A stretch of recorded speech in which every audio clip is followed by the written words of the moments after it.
সূরা আল বাকারার বৈজ্ঞানিক বিস্ময়, আধুনিক বিজ্ঞানের আলোকে।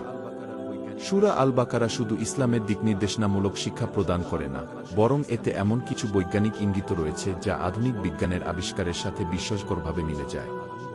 মহান আল্লাহর বাণীতে এমন কিছু বিষয় রয়েছে যা গবেষক ও বিজ্ঞানীদের চিন্তার খোরাক জুগিয়েছে শত শত বছর ধরে। আসুন সূরাটির কিছু বৈজ্ঞানিক দিক গভীরভাবে পর্যবেক্ষণ করি। ১. মহাবিশ্বের সৃষ্টি, বিগ ব্যাং তত্ত্বের ইঙ্গিত।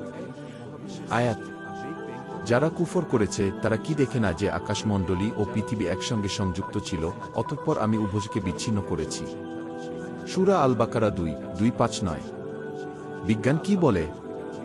20 শতকের শুরুর দিকে বিজ্ঞানীরা বিগ ব্যাং তত্ত্ব উপস্থাপন করেন, যা বলে যে মহাবিশ্ব এক বিন্দুতে কেন্দ্রীভূত ছিল, পরে তা বিস্ফোরণের মাধ্যমে সম্প্রসারিত হয়েছে। কুরআনে এই ধারণা 1400 বছর আগেই উল্লেখ করা হয়েছে, যা আজকের জ্যোতির্বিজ্ঞানীদের জন্য চমকপ্রদ বিষয়। 2. জীবনের মূল উপাদান, পানি থেকে সকল জীবের সৃষ্টি। আয়াত: আমি প্রত্যেক জীবকে পানি থেকে সৃষ্টি করেছি। সূরা আল বাকারা 2:1-6-4। বিজ্ঞান কি বলে? আজকের আধুনিক জীববিজ্ঞান প্রমাণ করেছে যে সকল জীবের কোষে মূল উপাদান হল পানি। মানবদেহের 70% বেশি অংশ পানি দ্বারা গঠিত। পানির অনুপস্থিতিতে কোনো প্রাণের অস্তিত্ব সম্ভব নয়, যা মহাবিশ্বে প্রাণ অনুসন্ধানের ক্ষেত্রে বিজ্ঞানীদের অন্যতম নির্দেশিকা। 3. উদ্ভিদের যুগলত্ব, উদ্ভিদের পুরুষ ও স্ত্রী অংশ। আয়াত: আমি আকাশ থেকে পানি বর্ষণ করি, তারপর তা দিয়ে সব ধরনের উদ্ভিদের জোড়া সৃষ্টি করি। সূরা আল বাকারা 2:2-3। বিজ্ঞান কি বলে?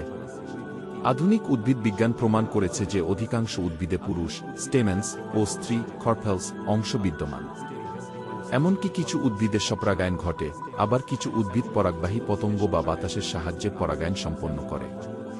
4. মহাবিশ্বের সম্প্রসারণ ও ভারসাম্য।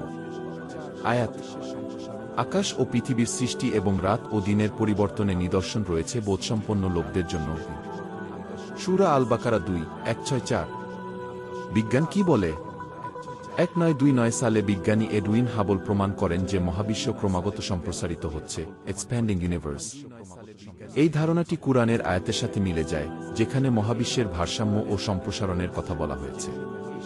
5. পর্বত ও ভূত্বকের স্থিতিশীলতা। আয়াত: তিনি পৃথিবীতে সুদৃঢ় পর্বত স্থাপন করেছেন যাতে তা তোমাদের নিয়ে কাঁপতে না পারে। সূরা আল বাকারা 2:2-6। বিজ্ঞান কি বলে? আধুনিক ভূতত্ত্ব জিওলজি অনুসারে পর্বতগুলো আসলে ভূত্বকের গভীরে কিসেকরের মতো কাজ করে, যা ভূমিকম্প এবং ভূত্বকের ভারসাম্য বজায় রাখতে সাহায্য করে। বিজ্ঞানীরা এটিকে কুইসস্টেসিকি বলে অভিহিত করেন। উপসংহার: কুরআন ও বিজ্ঞানের এক অভূতপূর্ব সমন্বয়।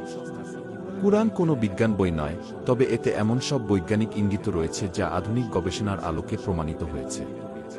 1400 বছর আগে নিরক্ষর নবী মুহাম্মদ শাহ এর মাধ্যমে প্রকাশিত এই তথ্যগুলো আজকের বিজ্ঞানীদের জন্য গবেষণার নতুন দ্বার উন্মোচন করছে।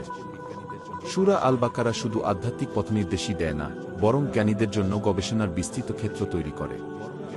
আল্লাহর এ সকল নিদর্শন শুধু তাদের জন্য যারা চিন্তা করে। সূরা আল বাকারা 2:2-6-9।